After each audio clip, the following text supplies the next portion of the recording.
And call the 14th order, please.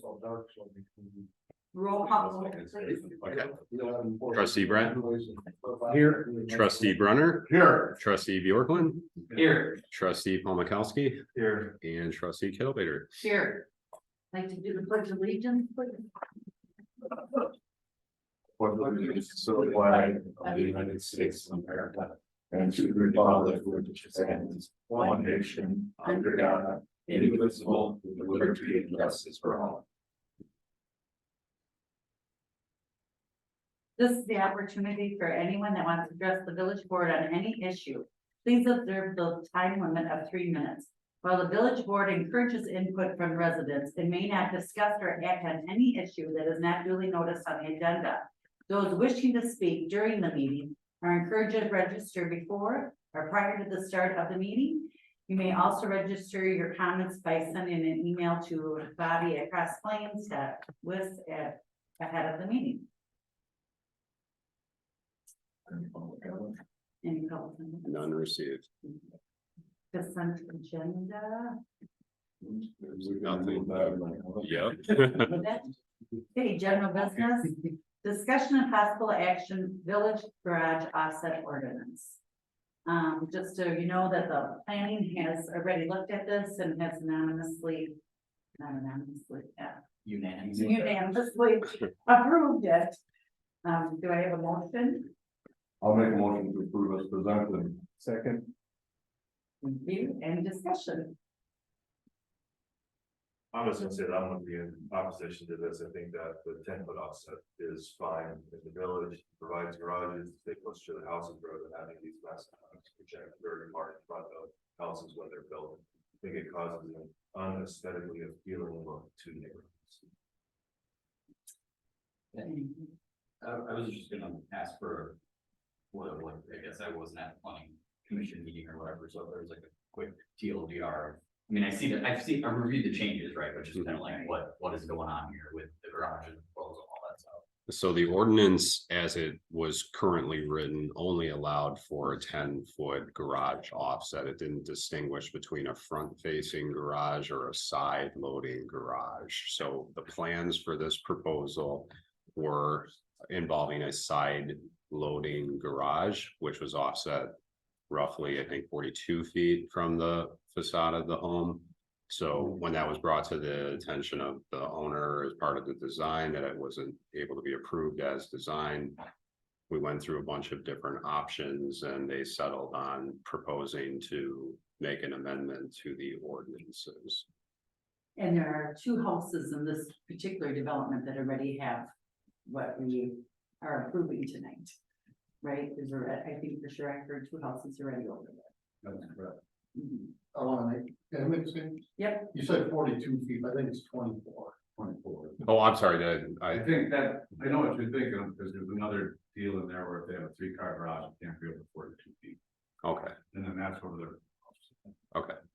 and kind of the original reason that we even did anything was more because of the St. Francis development, because the lots were so small, that's why we had to do something with the garage at that point in time. Was kind of what brought us all way back when and stuff. Yeah. Okay.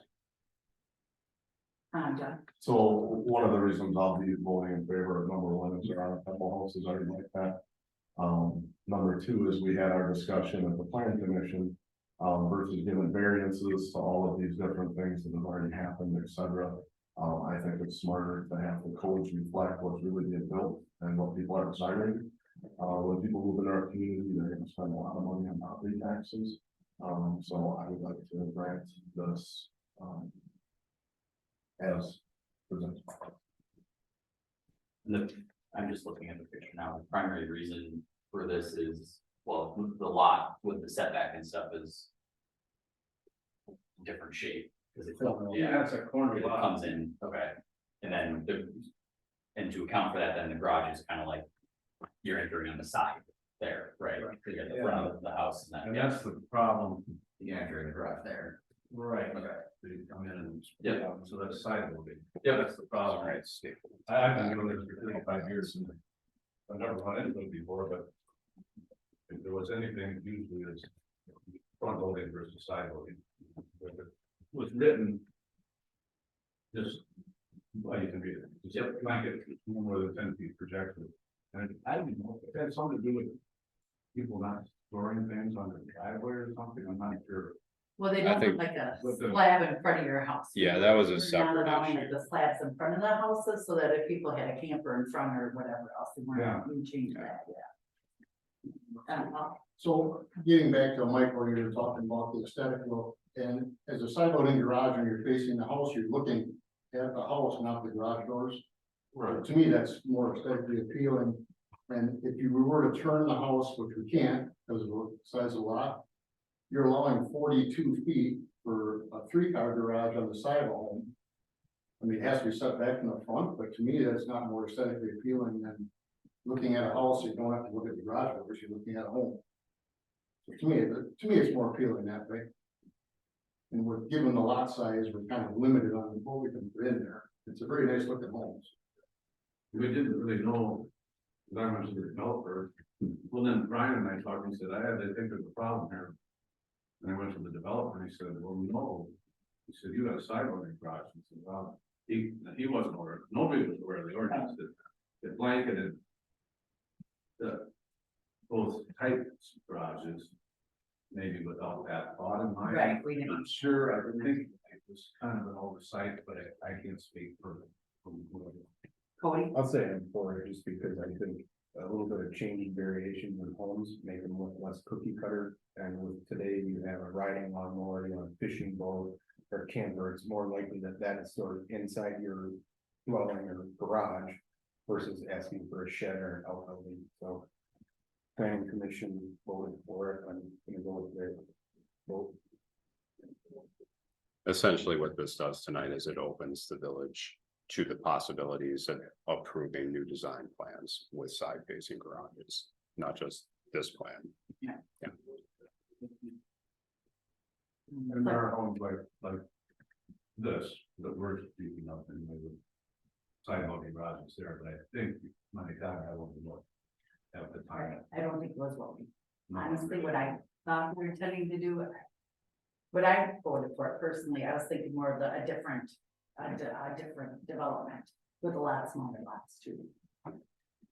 Done. I also think the planner at the planning commission gave some good historical background on the code and this approval. And I guess if there's some dissension, I would request a roll call. Roll call, vote, please. Hey, Trustee Bratton, Yes. trustee Brunner, Yes. trustee Borkman, Yes. trustee Palmakowski, No. and trustee Kittlevader. Yes. And the motion, Motion. please. Approved. Future, do we want to say future items, future agenda? I items? don't think we need those tonight, no. Okay, looking for a motion. Motion to adjourn. Second. First and second. Okay, all in favor, say aye. Aye. All opposed, say sign. Thanks, guys. Thank you. 8 minutes, you should run more meetings. The last time.